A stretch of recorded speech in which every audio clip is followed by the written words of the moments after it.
Welcome on in, ladies and gentlemen, to another edition of Let's Go Racing with David Starr. Tyler Jones here with you. So glad to have you with us today. Coming up on today's show, we're going to be joined by championship-winning crew chief, also one of the best analysts in the entire sport. Jeff Hammond is going to stop by. We'll talk to Jeff and get his insights from inside the NASCAR community, and also go back in time, and he'll tell us about the 6 championships he was a part of throughout his NASCAR career. All that and more coming up on today's show. David, appreciate the time as always, man. You're hanging out in Vegas still. Tell us about the previous race weekend and what you're up to this week, man.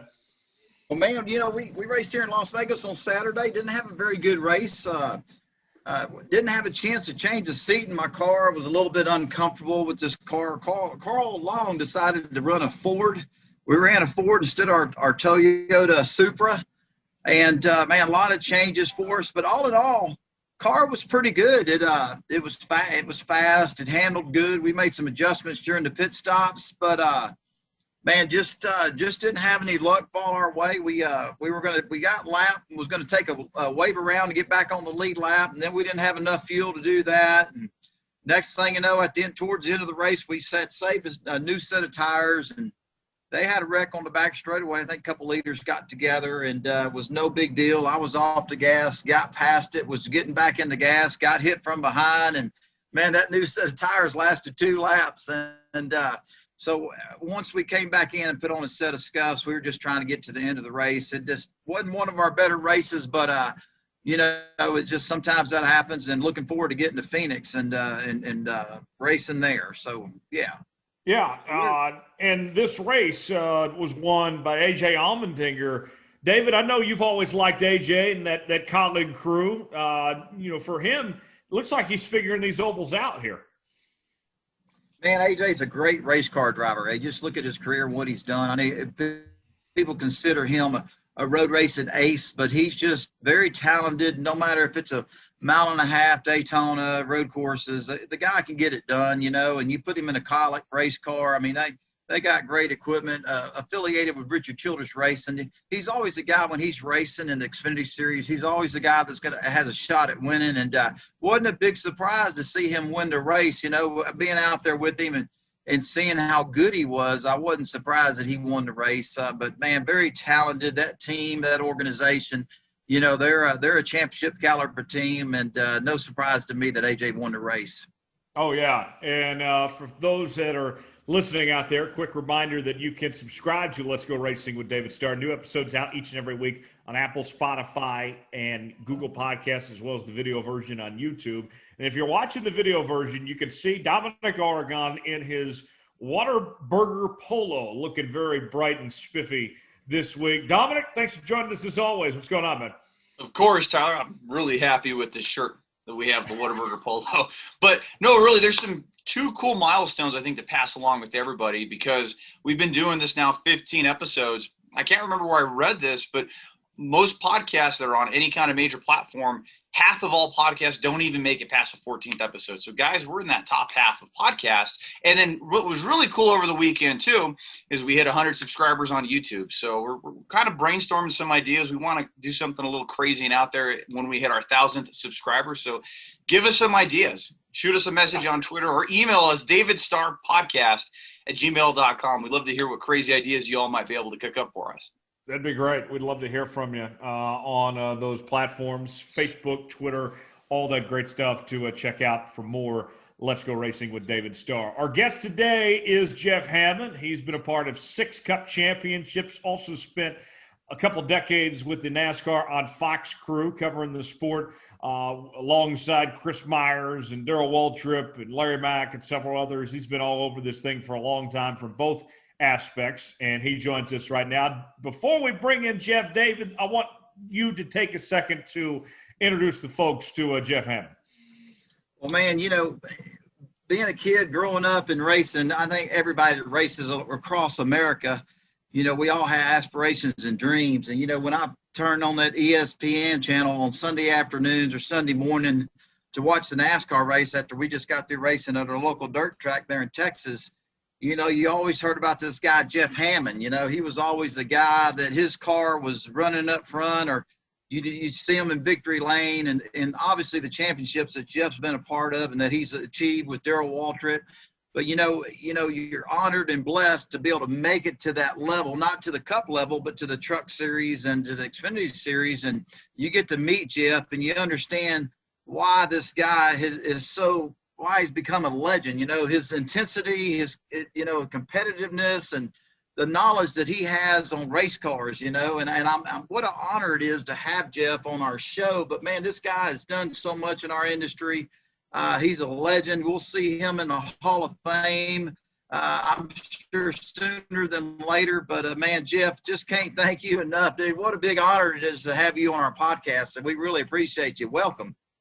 Well, thank you, all of you. Thank you very much for inviting me to be a part of it. As a matter of fact, you can see I'm cheating a little bit because I want to put it out on my Facebook, let them know that I've been on your podcast and got an opportunity to talk to you today because, David, I've known you for a long time. You drove for Red Horse. You were a driver when I was still a co-owner. Again, I've watched you. I always try to keep up with you. We've been, like I say, you're the kind of person I pick up the phone and call and ask a question, or will you do me a favor, or you got something you can help me out here with, and you've done that. So, again, it's a pleasure, and I'm glad that you have got the tenacity to do what you do, to do podcasts for one thing, but also the deals you put together to keep yourself in racing. I commend it. And with that being said, folks, you guys got to tell me, how can you watch your podcast? We'll help you try to promote your podcast right quick. Dominic, you want to tell me? Sure, Jeff. You can listen to us on Apple, Spotify, Google Play. We also do have the YouTube version that goes up every Tuesday. And we do have social media, Star Podcast on Twitter as well as Facebook. And, Jeff, you can help us share some of those clips later on this week. We'll do it. We'll do it, guys. I'm going to turn it off, and we'll get serious now about what's going on. So, what else you want to know? Well, Jeff, I hear – man, it's just a big honor, man. But I want to go back from the beginning. How did Jeff Hammond, was Jeff Hammond a kid? Was your dad involved in racing? Was there a family member? How did Jeff Hammond get interested in NASCAR auto racing? How did that happen? All the above. When you live in the Carolinas and you go on Sunday rides, Dad turns on the radio and you listen to people like Barney Hall. We used to ride around on Sundays when I was growing up. And then I was 12 years old one Saturday morning. My uncle come to my bedroom, got me out of bed that morning. I said, come on, I want you to go with me. And where are we going? If I got to work? He says, no, you'll have fun. So we jump in his truck, and what does he do? He drives down to Lancaster, South Carolina, picks up a 1956 Ford with a 6-cylinder engine in it, and we started dirt racing. The first year, I helped my uncle. My dad saw how much I really liked doing it. My brother was kind of getting involved in it too. So the next year we built our own car, and it became a family thing that we did for next 6 or 7 years. We were involved in dirt track racing all over the Carolinas. So it's amazing. A 1956 Ford is where Jeff Hammond started, and how you built that knowledge from your dad and your uncle. But man, it's amazing to hear how you started and where you ended up at, and when did you understand or think you had the knowledge that, did you ever dream or think that you was going to be a big time crew chief in NASCAR, be legendary? I mean, that was amazing. When did you know that you had the skills and you could go to NASCAR and help these racing teams be successful? Well, that's you doing the talking. With me, I'm still trying to figure out how you do it. I've got sucked into this thing, and I just keep trying to hang around the sport. I mean, I love being in the game. But in all reality, my dad did a really good job. I mean, he taught me how to build engines. He got a guy to come in and teach me how to stick weld in the very beginning. Then we got a wire welder, and I continued. I learned how to bend roll bars and put cars together. Tiger Tom Pistone. Wow. Anybody knows anything about racing? He's a legendary character and car builder. And today we're still really good friends. But you hang out with somebody like him, and it leads to a relationship through some other independents like Elmo Langley, Frank Warren, Jim Van Diver. And you get to meet these guys, and they're a lot like, a lot of teams, like your team probably. If you offer to help, they'll take free help, especially back then.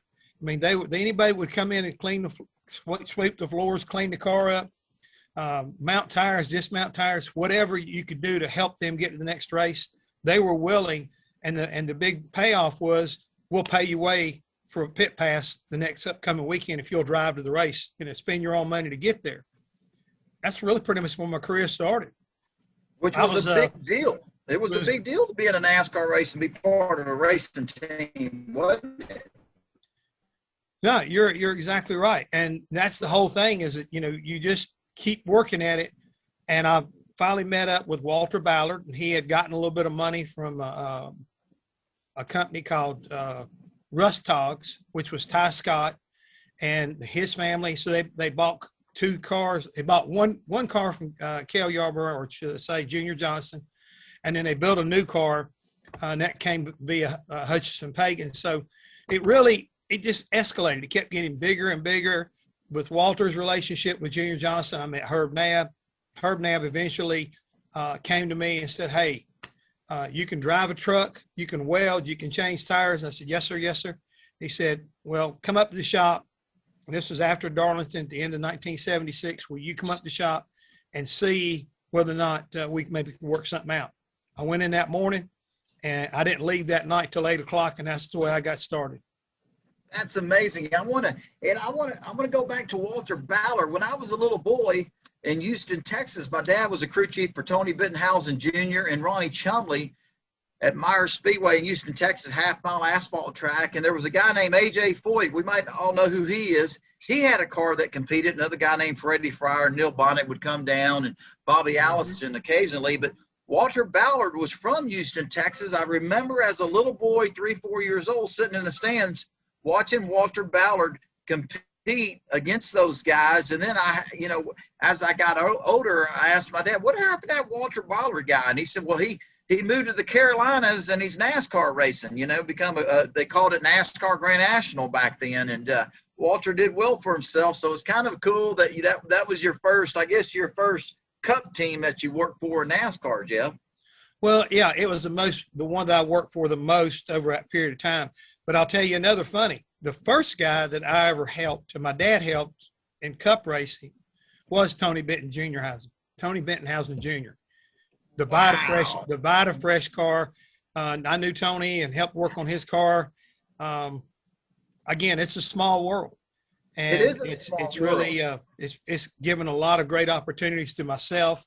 And like I say, I've been blessed in so many different ways, but the best suggestion my dad ever made to me was, don't go to work for one of these independent teams. Wait until you get a good deal. Well, my deal when it came along was an opportunity to work for Junior Johnson. And so I was there for 11 years, worked with Cale Yarborough, worked with Darrell Waltrip, worked for Terry Labonte for half a season too over there. So great drivers, great organization, great opportunity. And you can't help but learn if you are paying attention. I mean, that's really what it was all about. I was a sponge when it came to Junior, the way he tried to have philosophy, how he worked and built cars. And he made me better because he didn't tell me how to do it. He would tell me sometimes when I was doing it wrong. He'd walk by and say, I don't think I do it that way. And he wouldn't tell you how to fix it. He'd make you figure it out yourself. Because if he came back the second time and said, you still ain't got it, he just keep walking. He would not stop and say, this is how you need to do it. You need to figure it out. And that's how I think he made me better as far as the mechanics concerned. And then on top of that, stand beside him on Sundays, listen to him call races early, with Cale. And then when it came my turn, I felt like I had a pretty good knowledge about strategy and what would need to be done. He taught me how to win races on fuel mileage and not make gambles early in the race. It would wind up costing you at the end of the race. So we always used to laugh, David, about the fact that we all went, and I'm talking about everybody that came through Junior Johnson's, we all attended the University of Rhonda at Ingle Hollow, and Junior Johnson was the professor. Wow. He was just a wonderful guy. Amazing story, Jeff, but unbelievable, man. I didn't know Junior Johnson. Obviously read all about him and everything, but it's amazing to learn, obviously he saw something in you, and not everybody had that opportunity that you had. And he saw something special in you early on, and it's amazing to hear what his philosophy was and how that worked out. He never told you how to do it. He just let you know that you should look at maybe doing something different, and to have the confidence in you that you would figure it out, and it's just amazing. But man, just sitting here thinking of Cale Yarborough and Darrell Waltrip. I mean, I look at Jeff Hammond and Darrell Waltrip. I mean, I can't really think of another pairing. I mean, I just saw y'all win so many races. I think about Dale Inman and Richard Petty, and maybe Jeff Gordon and Ray Evernham. But man, you guys, y'all were solid, man, and y'all won. Unbelievable, and I sit here and I guess I ask the question, would Darrell Waltrip be Darrell Waltrip if there wasn't no Jeff Hammond? You know what I mean? Because, is one of the top best race car drivers in the world.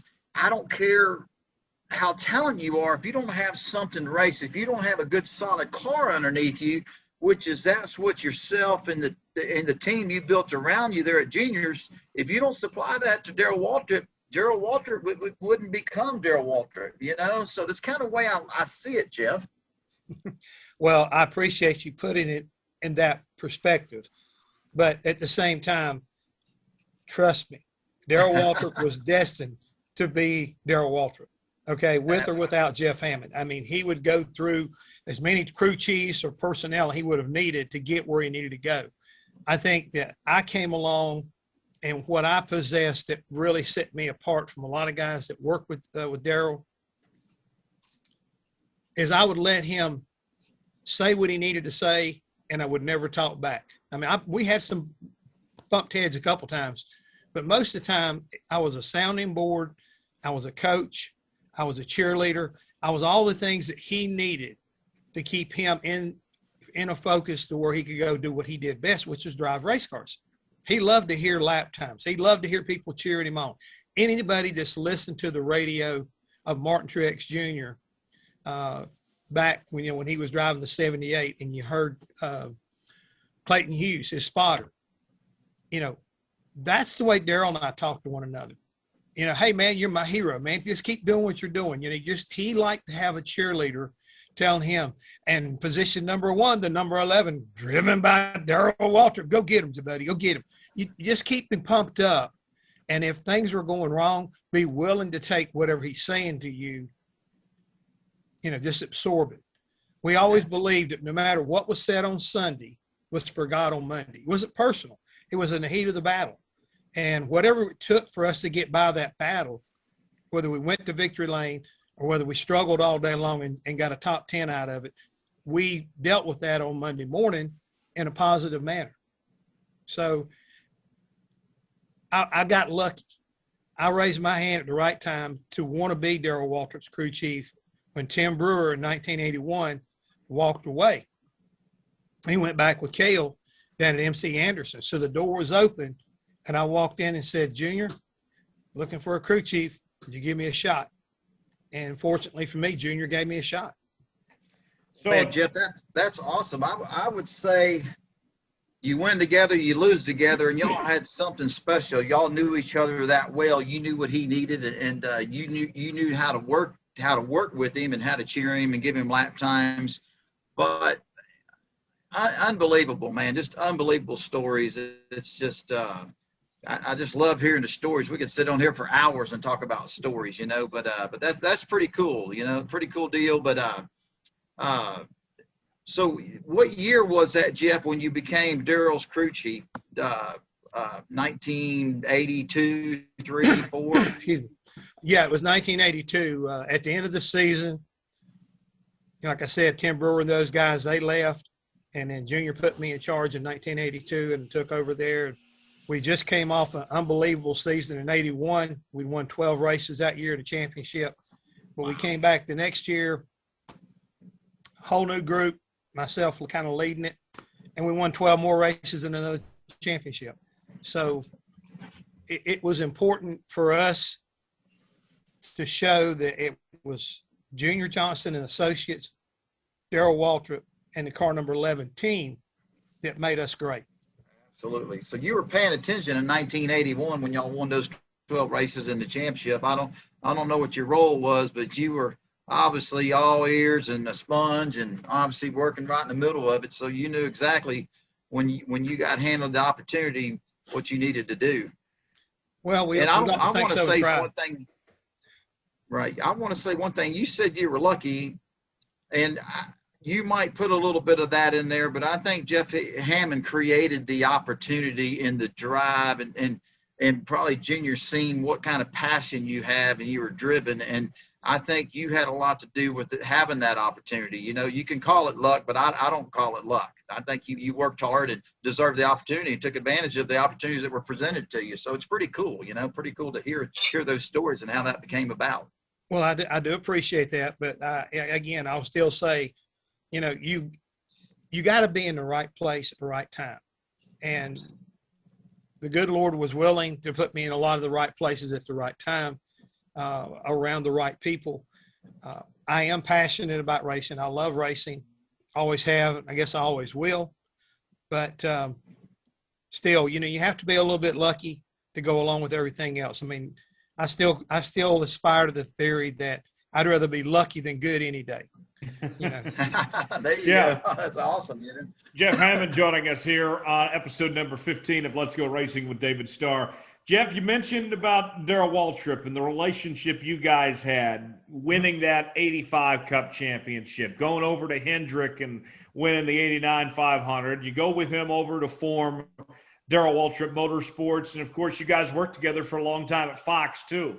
Tell us about just working with Darrell over the years and just what it was like, that relationship that carried on even beyond the Junior Johnson days. Well, I mean, what's so weird about it, he's retired, and I should say we're both not doing television right now, but we still stay in touch. Matter of fact, I talked to him just 2 days ago, seeing what I had going on, what he had going on. We're friends. I mean, we are friends. I mean, I liken him to a certain degree of like having the older brother that I never had. And we did a lot of things together. We experienced a lot of things together, from winning to dealing with loss of parents to our children. I mean, my oldest son, Colt, and his daughter, Jessica, are very much the same age. And we're sharing information about our grandkids. So we continue on, and I'd not really thought too much about it till you brought it up. But I guess to a certain degree, this is what it means when you say, we've been lifelong friends, because I've known Darrell since he showed up in the late 70s around NASCAR. But I just really wasn't really good friends with him till we got together at juniors. As a matter of fact, guys, if you don't tell nobody, I hated Darrell when he first came to Junior Johnson's. I mean, Cale Yarborough was my man. I mean, I thought Cale walked on water, and when Darrell showed up, man, this is the cat that we used to kick his butt every Sunday and win championships over. So when Darrell showed up, he was different. And that first year, you talk about paying attention. I tried to pay attention, but at the same time, I was also that little bit of a smart ass that was always around the shop whenever Darrell said, we need to do this different. Why? Well, it'll be better. Why? It kicked your ass at Nashville last time we raced. I mean, why do we want to change something that ain't broke? So we butted heads in 81. But at the end of 81, I saw how smart he was and how good he was. And it's like, they got to open as a crew chief. And I want to be that guy, because this cat's going places. And to be honest with you, I want to ride his coattails to the top. And it worked out well. I mean, there again, I'd rather be lucky than good. Hey, Jeff, I want to say that I'm sure there's not many people back in that time, and hearing these stories is incredible, but who would challenge Darrell Waltrip? I mean, I don't know. I mean, you look at Jeff Gordon and Jimmy Johnson, I don't know. You look at that level that you were at, the top of the top. Y'all were the best of the best. And you don't have people challenge your drivers like you did. And I'd have to say that if you asked Darrell Waltrip, that was probably one of the things that he said, I want this guy on my side, because he's got his own theory and his own opinion, and he challenges me, and he probably hadn't had that, in a long time or ever. Well, I can't really speak to that at that period, but he did ask Junior to leave me at the shop except for race days. Oh, man, that's awesome. And did, not being a part of it, but, man, I read about it and heard about it, but they Darrell Waltrip, they called him Jaws, so I guess he liked to talk a lot back in the late 70s, middle 70s, and that's funny to say that you didn't care for him right at the start, but y'all learned there is, like I said, I believe your ability and what y'all did together, that part of it was going to put you in the Hall of Fame. I'm surprised you're not already in there, and again, it's sooner than later, it's coming, and but, man, one thing cool about y'all's relationship, and one thing that I've always thought about our industry, is the relationships will last a lifetime. The racing side, the competition side, which we're passionate about, we love, that will come to an end one day, and I hate it when that happens, but the relationships last a lifetime. And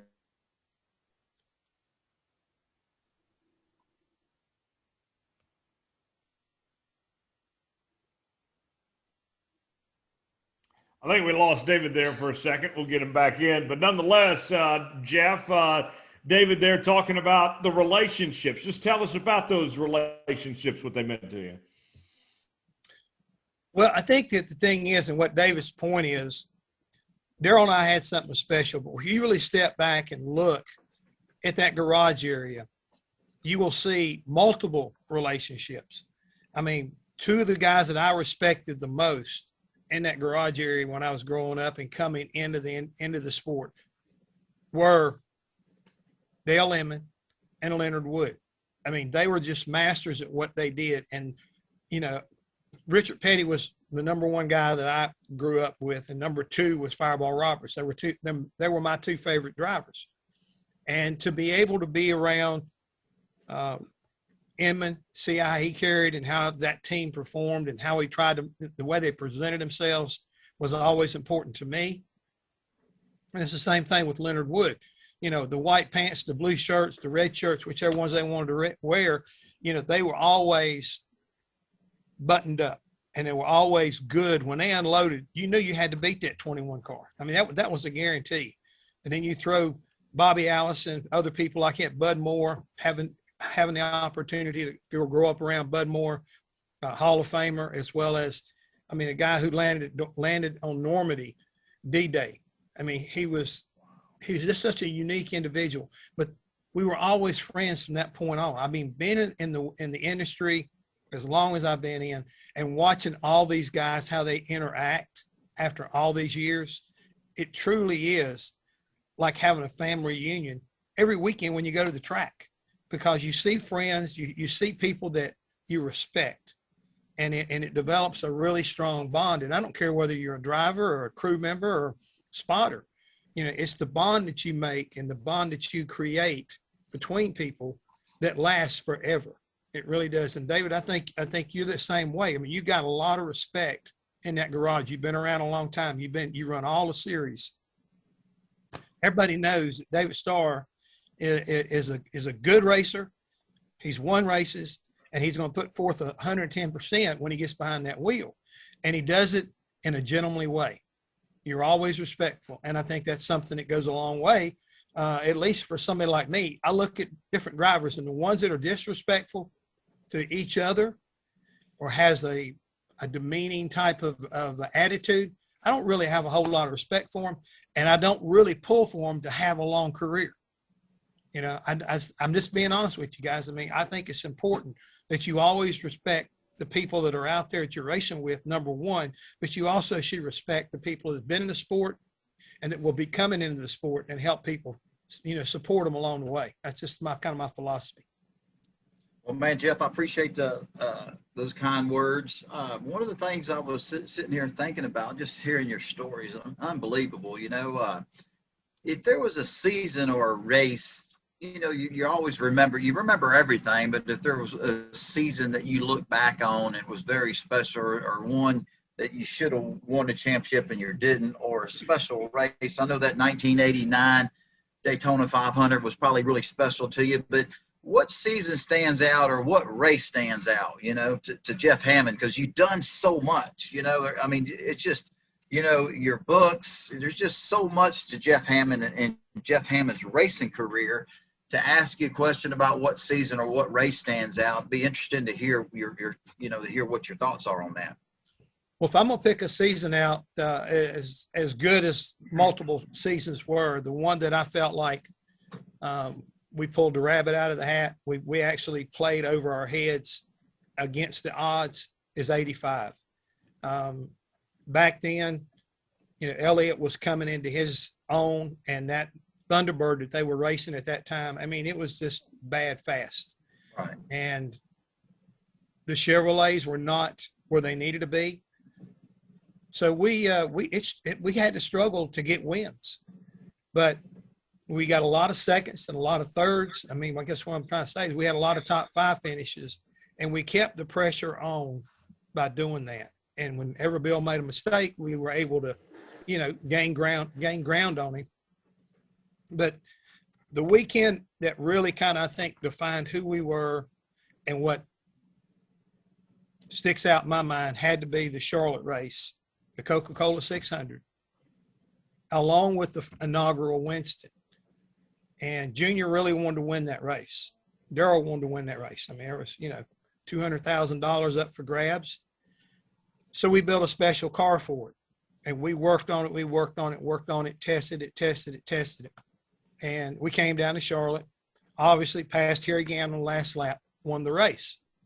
Well, that was kind of like the beginning of the story, because after the race, Junior goes to then Dick Beatty, director of competition, and says, Dick, we were wondering, can we withdraw our 600 car, take the engine and everything out of it and put it back in this chassis and everything and race it on Sunday in the 600?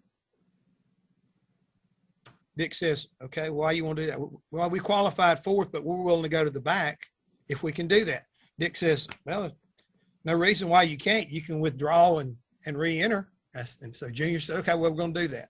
So we started taking the car apart. Remember now, we blew an engine at the end of the day. So we had to clean all the oil system. We took everything off of the primary 600 car and transferred it to the Winston car. And we worked on it late that evening and came back in real early that morning. And also got to remember, that was back when we used to run the 600 starting at 12:30 on Sunday. So we worked real hard to get everything going. Well, about 8:30 that morning, Dick Beatty comes around and he says, I've gotten a call from Daytona. Bill France Jr. has said, you can't do what you're doing. So you're going to have to go put everything back in your other car and race your other car. Wow. Well, Junior Johnson goes ballistic. I mean, he is beside himself. Dick, I asked you point blank. You told me you're director of competition. Why did you not tell them that you told them we could and stick by it? Well, he said, I got overrode. You're going to have to do that. Well, I think we're just going to load up and go home. He said, well, that's your call. So now Darrell and I get involved with Junior. Junior, calm down. Calm down. Wow. We'll get it fixed because we're running for a championship here. We just can't miss a race. You know, that ain't going to work.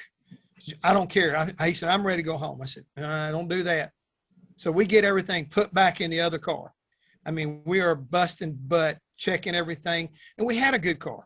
That car was decent. The other car was just a little better. So you always want to have a little better. Sure. We literally are rolling this car out on the line, and they're playing the national anthem. Wow. So we're sticking Darrell down in the car. Last minute, everything is just rush. And we had spent a lot of energy from Saturday, because you got to realize we ran the Winston on Saturday and run the 600 on Sunday. So we took the other car, went out there, and we kicked their asses. So we won Saturday and we won Sunday. And on Monday morning, we're sitting at the start-finish line right outside of where I'm at here at Charlotte Motor Speedway on the start-finish line with 2 race cars with huge wins, you know, both of them. And they're doing a split screen. And guess who's in Indianapolis? That was a year that Danny Sullivan did the spin and win. And we're on Good Morning America.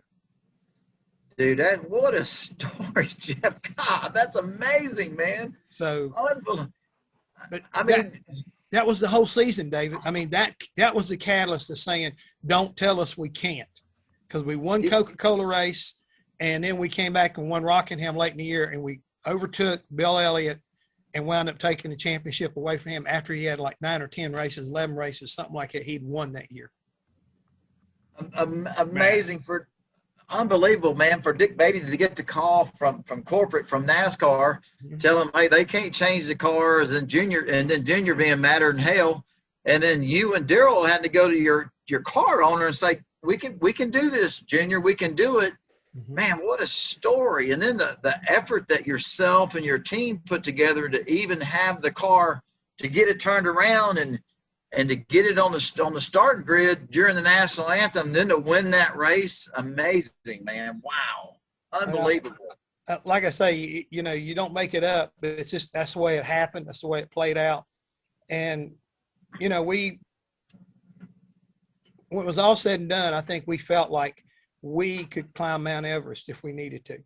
The group of guys we had and the never quit attitude that we brought in there after that, we just felt like, we still got a good chance of winning this championship. Even though we're fighting Goliath, we can bring him down. If we just stay in there, keep bobbing and weaving, and don't let up. And Darrell turned on the mind game, and Bill Elliott wasn't ready for Darrell Waltrip's mind games. And finally, he finally made enough mistakes that we were able to overcome them, even though they won a ton of races. And that was the year he was $1 Million Bill. I mean, that's how good he was. Man, that was amazing. To beat him that year was huge. That's great. That's great. We got time for one more question before we get to our news and notes. I want to ask you just real quick, Jeff. Somebody like me, for example, Jeff, I'm too young. I didn't get to see you as a crew chief too much, but I remember watching you every week on Fox, in the Hollywood Hotel with Chris and working with Darrell and Larry and Mike Joy. I mean, you guys had so much fun every week. And I mean, that was just it was must-see TV. What you guys were doing, it was better than what anyone else was producing out there. I mean, it was just incredible, the job that you guys did to teach the sport to guys like Dominic and I was just amazing. And, I think that a lot of the growth in NASCAR is owed to what you guys did, of the way you presented the sport through those years. Tell me about working for Fox for that time period with that group there and with the coverage you guys did. Well, I think when you think about Fox, a lot of people may not realize this, but David Hill was running the ship, and David Hill is a crazy Australian who basically put Fox in the NFL. And a lot of things that happened in the NFL when Fox came on board was because of him. Another one of our executives, Ed Gorn,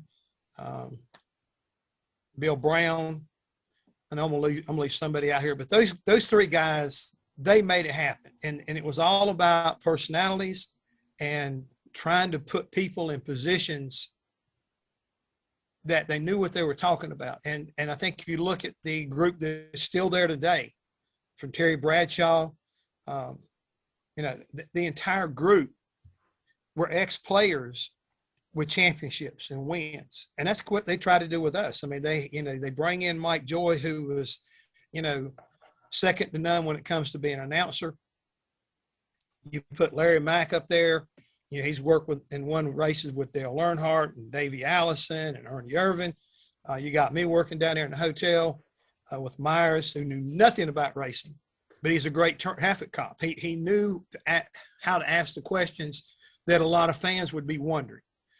And you throw Darrell in the mix, who basically he can talk the ears off an elephant. He can put a spin on about anything, and if he doesn't have the answer, he'll think one up. It's just he's unique when it comes to doing it. And we made it fun. We made it exciting.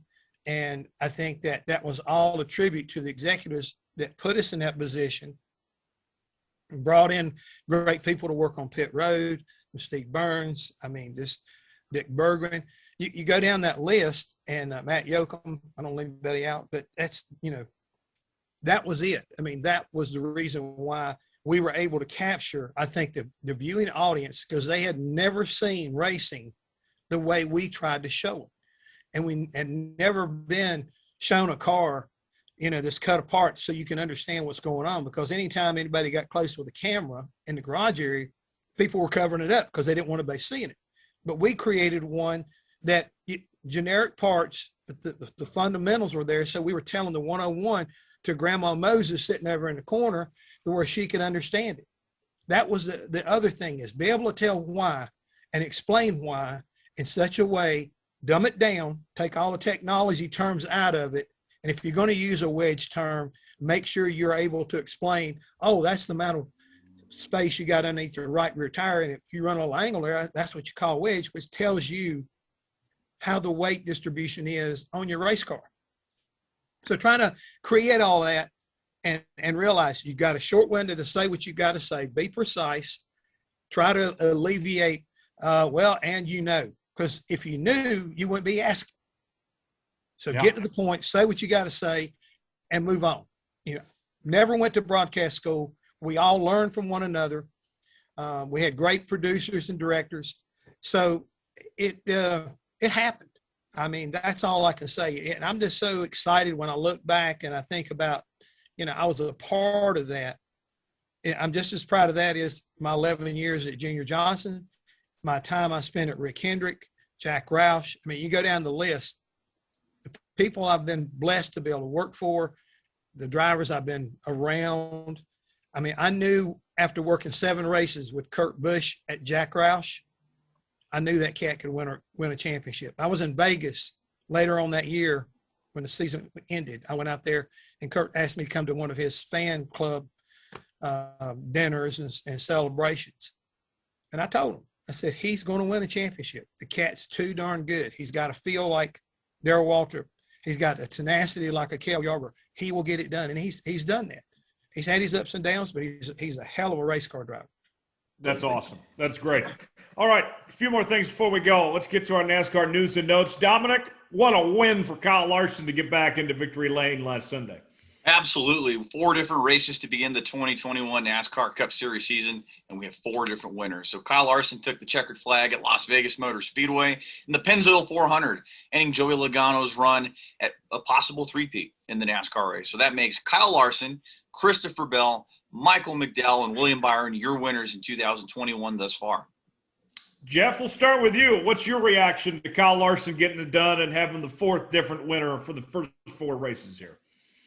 All I can say is everybody better watch out, because this cat right here, he showed he was on fire running dirt tracks last year. He had a point to prove that he was still a great race car driver. He came back, and I think the most important thing that I have seen in the first 4 races is I don't think he has accidentally bounced it off the wall anywhere. Well, that tells me he's got race cars that are fast enough and he can drive well enough. He doesn't have to keep them up on the ragged edge. And you know what I mean by that, David? Because sometimes you're trying to make up and you're up there, you got to manhandle a race car. That's when you step over that edge and you hit the wall. I think right now he's in probably the best piece of equipment he's ever had while he's been driving Cup. No disrespect for Chip Ganassi, but I think this number 5 is a potential and legitimate contender for the championship after this 4 races. What do you think, David? Oh man, just Jeff hit it right. You hit it on the head. Hit the nail on the head. I mean, not a big surprise. Kyle Larson, just the talent, and when you had heard that Rick Hendrick had hired Kyle Larson, you knew that pairing was going to be a great one. And knowing the Hendrick Motorsports, you go back to what they've done over the years. Jeff was a part of their winning history, and I think Jeff, he's going to be a contender for the championship. He's a contender for next week at Phoenix. I mean, and like Jeff said, a lot of times we don't have a piece of equipment underneath us. We're trying to do everything we can, overdrive the car, get what the car's not giving us.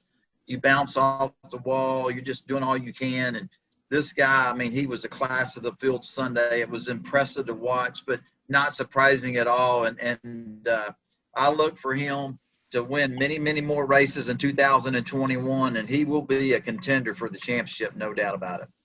All right, there you have it. Let's go ahead and get to our final segment, our Ask David segment. We ask you to submit questions on Facebook, Twitter, and email. @Star Podcast on Facebook and Twitter, and by email, davidstarpodcast@gmail.com. And we got questions for both David and Jeff. Jeff, we'll start with you. The first one is, you played college football. Where did you play, and what position did you play, Jeff? I played down at East Carolina, and I played for a coach for one season. Now, guys, I got hurt down there, so I backed away and came to racing. But I got to play for the legendary Pat Dye, who was Auburn's coach for many years, and pretty impressive guy to have worked for and played for, because he was just coming from being an assistant coach for Bear Bryant at Alabama. So I played cornerback. I was outside guy. That's cool. That's really cool. David, did you get to see Jeff play some football at all or anything? No, I didn't. But man, you look at Jeff and you've seen him throughout the years, and he looked like a freaking linebacker, man. I wouldn't want to get hit by him. You know what I'm saying? Golly, and Jeff knows what I'm talking about. I mean, you look at Jeff Hammond today. I mean, his build, his physique. I mean, he's, just as tough as he is as a crew chief, a competitor. That tenacity that Jeff has. I mean, I'd feel sorry for somebody even today. I bet with Jeff Hammond if they wanted to challenge him. You know what I mean? Guys, pretty stout. I'm a pussycat, Dave. Come on now, I'm a pussycat. Oh yeah, I hear you. I don't want to take on that pussycat. That's for sure, dude. And I feel sorry for anybody that attempts to do it too. And yeah, no doubt about it. So I didn't see Jeff play football, but I can assure you it was something to see. Oh, that's great. I like that. Here's the next question we have. This one comes from Ann on Twitter. Ann writes, this one's to both you guys. With Phoenix being the championship race, is there anything you can take away from this race coming up and apply it to the final race of the season? We'll start with David this time. David, what do you think? Well, that's an interesting question. The last time we ran there in November, I think we started 35th, 36th, and my crew chief was asking me about my car. I mean, it was before the segment was over, and I said, man, I'm a little tight down here in 1 and 2, but he said, well, hey, you're in 10th. I'm like, we're in 10th. And so he said, hey, your car must not be too bad, but we were also running up against the wall. They had put that, I forget what you call it, the sticky PJ1. What do you call it, Jeff? PJ1. The PJ1 on the racetrack, and man, it was just a high side. It was amazing how you could get in the corner, get in pretty good. The car would roll the center, and you had some great forward bite off corner. And my car was incredible down there in 1 and 2. And I haven't heard if they'll be using that stuff for next weekend. So that makes a difference, So I think anytime you go to a racetrack, you're going to go back to it, you can learn a lot of things. And I think a lot of the teams will be trying different things. And obviously, if you have a good run, you got a good notebook from years past. But I think it's important. These big teams, they got big notebooks. They got simulators. There's so much technology out there that gives them the tools that they need to put a great race car underneath them when they unload off the trailer, because there's no practice, no qualifying. But I definitely think it's a benefit. No, everything you're saying, David, you're spot on. You never want to pass up an opportunity to add a page to your notebook. You don't have testing. The only way you can do simulations is have accurate information to put in that simulator if you want to get anything good out of it. So laps you're running there, and if you especially got a big team, everybody is going to give something and contribute something to the pot that these engineers are going to take out and look at and try to make determination about side loads, downforce, how much clearance can we get by with. All these things are very important. And for them to have this opportunity early in the season gives them quite a while to figure something out for when they really need it the most, which will be that final race when they come back here in November. Yeah. Well, let's talk about this race there at Phoenix. Chase Elliott, of course, won back in November and won the championship. Jeff, what are you expecting this time? What's it going to take to get into victory lane? Do you think we'll see a fifth different winner for the first 5 races? Well, I think there's still a really good reason to believe that, because the guys who haven't won, we've got a lot of different winners right now that we weren't expecting to win. And when you look at it and from that viewpoint, and you start making a list over here and start talking about, well, who would you put in that list? Well, Denny Hamlin, he hadn't been to victory lane yet. He's up there good, running well. Kyle Busch is going to be, wanting to do well. How about Kevin Harvick? This used to be Kevin Harvick's racetrack, and he always runs well there. And they haven't run well at all, this year compared to a season ago. So when you start looking at the big picture, I think that what you got to worry about, at least you touched on one guy, Chase Elliott. He won here the last time he was here. His 2 teammates have already gone to victory lane. He's got another teammate in Alex Bowman. Guess where his hometown is? Phoenix. And he ran there the first race he showed up. He led a bunch of laps in Dale Earnhardt Jr.'s car when he was subbing for him. So Hendrick Motorsports is going to be, I think, the organization you got to look at and worry about, number one, because they've got the 2 wins already, but unexpected drivers to a certain degree this early. But you also got to look at Team Penske. They run really good there, and they didn't run bad this past weekend. They had all 3 of their cars inside the top 9. This is going to be a good racetrack for them. But I said Hamlin, Harvick, even Martin Truex Jr. Don't overlook these guys. So my suggestion to everybody, pull your belts tight one more time, as Larry Mack likes to say, and tune it in, because it's going to be a fun race this weekend.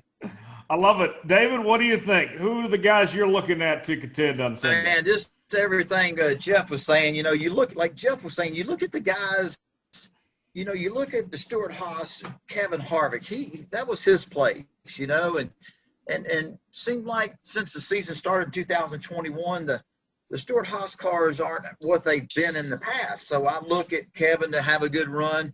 And then I want to talk about somebody that Jeff Hammond is close to, Kurt Busch. I've been watching Kurt Busch this year. Man, he's had some fast race cars. Now, they've had some things happen to him that's kept him out of victory lane, but he's consistently been good since the start of the season. I wouldn't be surprised to see the number 1 Kurt Busch back in victory lane. So I wouldn't be surprised to see another new winner for 2021 that we hadn't seen since the season started back in victory lane. So there's a lot of guys that can win the race that haven't won a race in 2021. I don't know who's going to win, but it's going to be a great race, and I'm looking forward to going down the racing myself and to watching the Cup race, no doubt about it. Now, Dominic, you're going to be making the trip out there. You and David are going to be meeting up probably at the Olive Garden or Whataburger or something like that. But tell us what you're looking forward to about being out there at Phoenix. Man, I'm just looking forward to getting back on the road. I'm used to going to 10 to 15 races a year, so I'm just very grateful to be able to go to one so far this year and soak in some Phoenix sun, get some Whataburger out in the Phoenix area for sure. And, yeah, just looking forward to being at the racetrack. I've been to the last 14 Phoenix race weekends, so there's no way I can miss this. There you have it. All right, give me one name. Let's go around the room. We'll start with Dominic. Who do you like to win Sunday? Let's go Chase Elliott. Your defending champion is going to get it done and take his first victory of 2021. Okay. I'll take Kevin Harvick. I might just pick Kevin every week until he wins because it's going to happen eventually. Yeah. David, who you got Sunday? I'm going to take Kurt Busch. Okay. Okay. How about you, Jeff? Well, you took the guy that I was thinking about going with because I think this is a great opportunity for him to kind of get off that mark and get back to victory lane. I'm talking about Kevin Harvick. But in this situation right here, I think I'm going to go with the guy second in points right now, had a good run this past weekend.